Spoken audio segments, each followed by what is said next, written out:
자, 오늘 하나님이 저와 여러분들에게 고린도후서 12장을 통해서 주시는 말씀의 주제를 살펴볼까요? 그것은 바로 약할 때 강하게 하시는 하나님입니다. 따라서 합시다. 약할 때 강하게 하시는 하나님.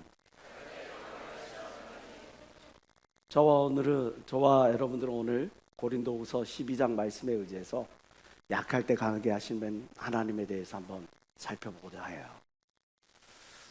중국 중화인민공화국을 만들었던 마오쩌둥이 이런 말을 했죠. 모든 권력은 총구로부터 나온다. 마키아벨리는 또 이런 이야기를 합니다. 세상은 힘에 의하여 다스려진다. 마오쩌둥이나 마키아벨리가 이야기하는 것들은 우리가 속칭 이야기하는 정글의 법칙이죠. 힘의 법칙. 힘 있는 자가 이 세상을 군림한다라고 하는 그런 의미입니다. 세상은 실제로 이런 양육강식의 법칙에 따라 움직여지는 것도 사실입니다. 흙수저보다는 은수저보다는 금수저가 더 유리한 것만은 사실이에요. 그러나 중요한 건 배경이 좋아야, 또 실력이 있어야 그 사람이 성공하고 또 행복한 삶을 누리는가? 그것은 유리할 수는 있겠지만 절대적인 조건은 아니라는 사실을 우리는 먼저 깨달아야 합니다. 내가 배운 바가 많고 가진 지식이 많고 운이 많고 내 주변에 나를 도울 수 있는 그런 많은 사람들이 있기 때문에 내가 더 행복할 수 있고 내가 더 누릴 수 있고 내가 더 성공에 근접해 갈 수 있다라고 말을 할 수는 있겠지만 이게 절대 조건만은 아니라는 거예요. 왜냐하면 성경은 우리에게 많은 것들을 우리에게 시사해주고 있거든요. 모세가 들고 있는 저 나무 지팡이 하나, 아무 쓸모없는 나무 지팡이지만 그 지팡이를 누가 들고 있느냐에 따라서 별 볼 일 없는 나무 지팡이로 그냥 끝나버릴 수도 있지만 홍해를 가르거나 광야에서 물을 터치는 하나님의 놀라운 역사에 그런 쓰임받는 주인공이 될 수도 있습니다. 성경 역사에 등장하는 많은 신앙의 인물들을 우리가 주의 깊게 살펴보면 그들 대부분은 우리가 이야기하는 속칭 루저였죠. 사사기에 등장하는 이스라엘 백성들을 이끌어갔던 모든 사사들은 다 우리가 이야기하는 루저들이었습니다.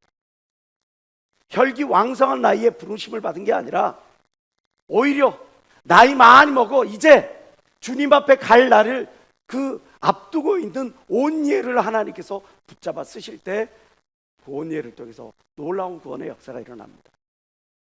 오른손을 쓸 수 없는 오른손 장애를 갖고 있는 왼손잡이 예훗을 통해서 하나님께서 구원의 역사를 일으키십니다.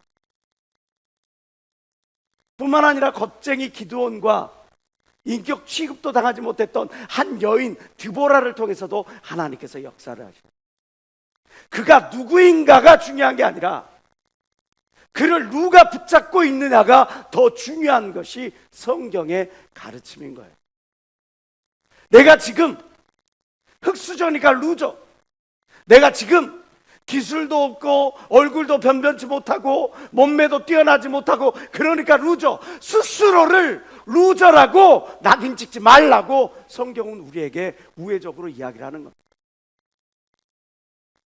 인류의 구원자 예수 그리스도를 살펴보실까요? 그분은 식민지하에 있는 이스라엘이라고 하는 나라에 오셨어요. 저 강대한 로마 제국의 어떤 강력한 가문의 후계자로 등장하는 것이 아니라 저 식민지하에 저 이스라엘의 그것도 가장 궁벽한 나사렛이라는 동네에서 그의 아버지 목수, 좋게 말해서 목수지만 실제로는 막노동꾼, 하루 일해서 하루 돈을 벌어서 먹는 그런 잡일을 하는 그런 아버지 밑에서 성장한 사람이 인류를 구원할 하나님의 구원자로서 예비하셨어요. 믿어지십니까? 예수의 약함으로 말미암아 하나님의 능력이 드러나는 겁니다. 예수의 약함으로 말미암아 하나님의 구원이 완성된 것을 믿는 여러분 되시길 주의 이름으로 축원합니다. 스스로를 루저라고 하는 어떤 한계 속에 가두지 마시기 바랍니다. 하나님의 눈에는 다 똑같은 거죠. 도토리 기재기인 겁니다. 외모가 잘나면, 학식이 있으면, 그가 가진 돈이 많으면, 그것이 하나님 기준에는 그 어떠한 절대 조건이 될 수 없다는 거죠. 유리할 수는 있어요. 내가 외모가 뛰어나면, 내가 학식이 뛰어나면, 내가 가진 바가 많으면 살아가는데 유리할 수 있지만, 그것은 우리의 성공과 행복을 좌우하는 절대 조건이 아닌 걸 믿는 사람만 박수며 하나님께 원하시기 바랍니다. 오늘 성경에 한 인물이 등장하죠. 그 한 인물, 사도 바울. 사도 바울은 고린도전서 1장 27절부터 29절에 이렇게 이야기를 합니다. 하나님께서 세상에 미련한 것들을 택하사 지혜 있는 자들을 부끄럽게 하려 하시고, 세상에 약한 것들을 택하사 강한 것들을 부끄럽게 하려 하시며, 하나님께서 세상에 천한 것들과 멸시받는 것들과 없는 것들을 택하사 있는 것들을 피하려 하시나니, 29절 다 같이 시작. 이는 아무 육체도 하나님 앞에서 자랑하지 못하게 하려 하십니다. 내가 모든 것들을 갖추었으니까, 내가 모든 것을 이루었으니까, 나의 열심과 노력으로 말미암아 이러한 것들을 이루었으니까 나는 이것들을 마땅히 받을 그릇이 되고 자격이 된다라고 하는 것들을 하나님께서 철저히 깨뜨려 버리시는 거죠. 아무 육체라도 하나님 앞에 자랑할 것이 없다. 그런 사도 바울은 오늘 고린도후서 12장을 통해서 자신의 부족함을 솔직히 토로하고 있습니다. 그 부족함을 통해 사도 바울이 우리에게 이야기하고 싶은 것, 그것은 바로 약육강식의 세계가, 이 세상은 약육강식의 어떤 법칙이, 정글의 법칙이 지배하는 것이 아니라 그 법칙 위에 은혜의 법칙이 있는데, 그 은혜의 법칙이 세상을 이끌어간다. 고린도후서 12장 7절에서 사도 바울은 이렇게 고백합니다.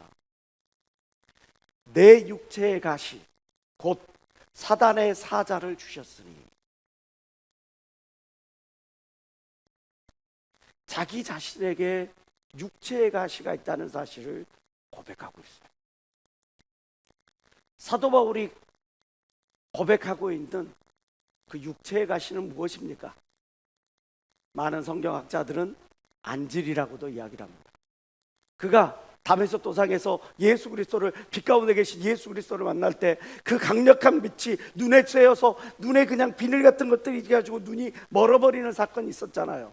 나중에 아나니아라고 하는 그 선지자를 통해서 안수기도를 받을 때 눈에 비늘 같은 것들이 벗겨져서 시력을 회복했다, 성경은 이야기를 하지만, 나중에 우리가 성경을, 사도 바울의 바울서실을 살펴볼 것 같으면 그가 서문만 쓰지 그 내용을 누군가에게 대필하는 모습들을 많이 보게 됩니다. 왜? 눈에 심각한 문제가 있었다는 사실을 알게 되죠. 어떤 사람은 그의 두통이, 또 어떤 사람은 그의 열병이 그의 육체의 가시라고도 이야기를 합니다. 그러나 어떤 사람은 사도 바울의 육체의 가시를 간질이라고 이야기를 하죠. 갈라디아서 4장 14절에 보면 사도 바울이 이렇게 고백하고 있어요. 너희를 시험하는 것이 내 육체에 있으래. 사도 바울의 육체의 가시가 얼마나 사람들에게 마음의 부담감을 줬길래 나의 육체의 가시가 너희들에는 시험거리가 되었다라고 이야기를 하는 거예요. 한번 생각을 해보세요. 설교를 하다가도 갑자기 경기를 잃고 넘어지고, 성령의 역사를 일으키려고 갑자기 거품을 불고 쓰러지는 사도 바울의 모습을 생각해 보세요. 그러면서 하나님 살아계시다, 하나님 전능하시다, 하나님이 우리와 함께 하시다 라고 말을 할 때, 그때 사도 바울의 마음에 어떤 부담감이 있었을까? 그것을 바라보는 저 많은 크리스찬들은 어떤 마음가짐으로 그 말씀을 받을까?